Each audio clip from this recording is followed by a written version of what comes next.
I've seen our next guest speak a handful of times in the last 3 weeks. I'd like to reassure Dex that I'm not following him, but I am extremely interested in what he has to say. Dex Hunter-Torricke, hard to introduce, so I'll make it really pithy.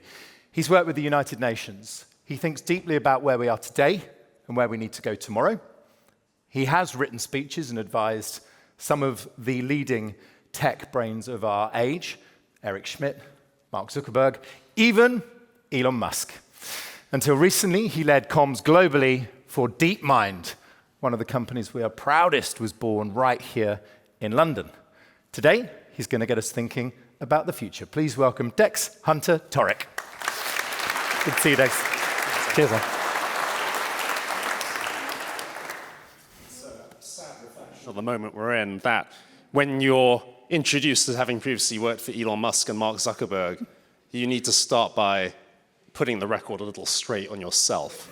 Let me first of all emphasize I worked for them previously. I do not, in fact, work for them now. So that's one thing.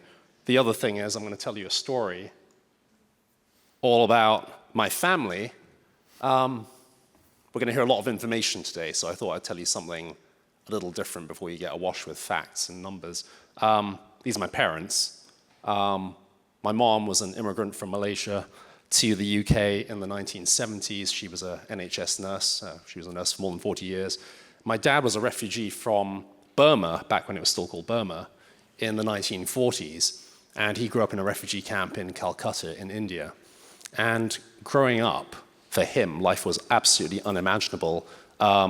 Yesterday was actually 10 years since my dad passed away. And in that entire time, my whole life has changed enormously, and I actually left my 15-year career in big tech at the start of October to focus on a very different chapter now, all about public service, and very much focused on some of the things I'm about to tell you about. But for me, the experience of growing up as a kid in the UK with parents who were total outsiders, and we had absolutely no resources. Life was really, really hard growing up. And I was the first in my family to go to university. I've got a life now that is incomparable compared to what my parents lived through. That made me obsessed from a really early age with systems. How do things function, and why are things broken? And in particular, the most important system of all for me, which is what took me to technology ultimately, is why is our global system so broken? Why do people end up in lives like my father's or like my family's, and why do others have exceptional lives?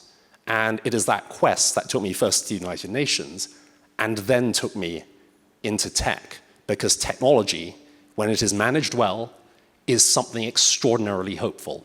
It is an engine of human progress. It is something that should give us hope, but it has to be managed well. And so that's the quest I'm still on today. I've been focused on it my entire life. For the last 10 years, I've been really, really focused on some of the nature of our present dysfunction. But I thought I'd just start by sharing that context. So when you hear Elon Musk and Mark Zuckerberg, I'm coming from a slightly different place. We are in a moment in time now when AI and the sophistication and the growing advancement of our AI systems is transforming the world around us. It is almost impossible to keep up with the pace of progress in AI today. Every day, almost new systems and models are coming into the world that are radically more powerful. You may remember the first days of this year when a Chinese AI system, DeepSeek, arrived, and the arrival of that technology so roiled investors and global markets. You saw one of the largest declines in stock market performance in a single day. And yet now, we've had infinite more models in the time since. All of those new capabilities that are coming from AI are allowing us to do very, very new and extraordinary things. And we've seen what it looks like over the previous decade as more and more advanced systems arrive. You may recognize some of the images from the iconic Google system, AlphaFold, which of course Demis Hassabis and others won a Nobel Prize for last year, solving that 50-year-plus grand challenge in modern biology. How do you decode the structure of proteins? Because if you could do that, you could go and cure all sorts of diseases. You could transform the world around us in ways that are profoundly beneficial. You could create enzymes to eat microplastic pollution. You could go and solve antibiotic resistance. You could do all sorts of amazing things. Of course, AlphaFold is something that is an AI system that was built here in London. It's something that really has now transformed science. There are millions of scientists around the world every day now working to push forward the boundaries of knowledge to help us cure those diseases and give us a better future. You have the discovery of entirely new materials, things that have never existed before in history. This is a photo from a lab in the US where scientists right now are using AI to detect new materials, to create new materials that might allow us to fundamentally transform the nature of reality around us. Anyone remember the ancient days of early phones or early smartphones? How many times a day did you charge your phone? And now we're at a moment when, sure, you might be able to get through the day just about. What if I told you there are batteries coming where you charge it in 10 minutes and it lasts all year?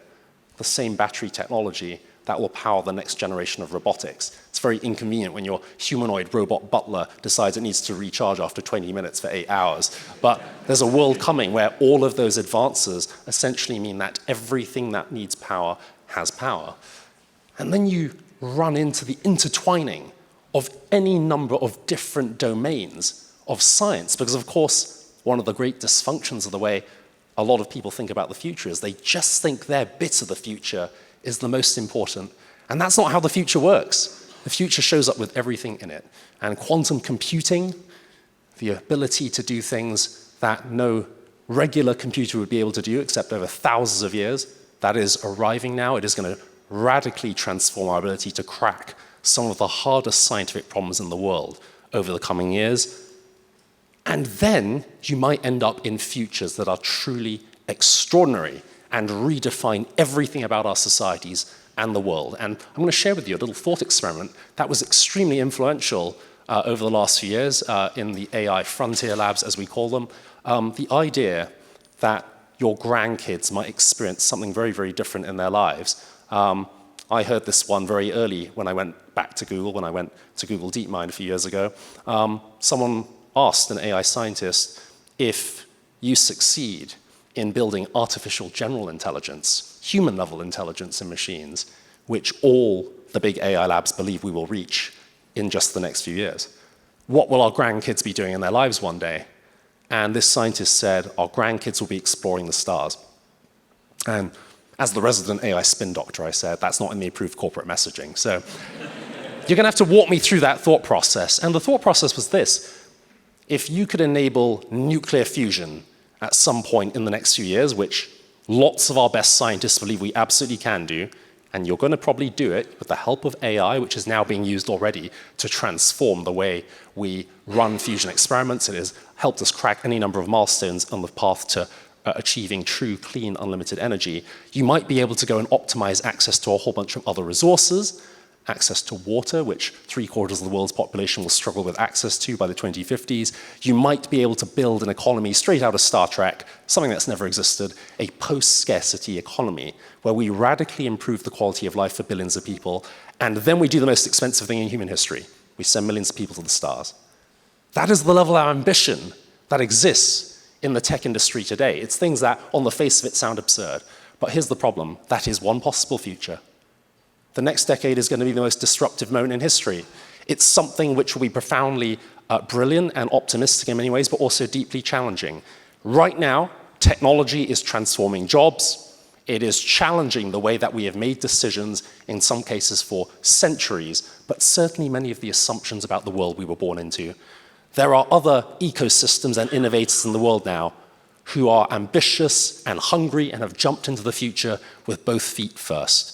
This is one of the dark factories in China where you can produce one smartphone per second, the zenith of our current automation.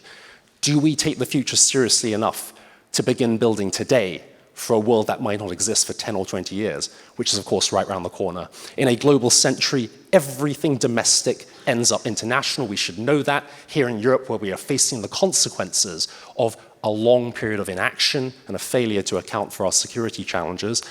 And eventually you run into a challenge which we don't talk enough about, which is climate change. And I tell people, you don't have to take climate change seriously, but it takes you seriously. and it's something that is already transforming the lives of billions of people around the world.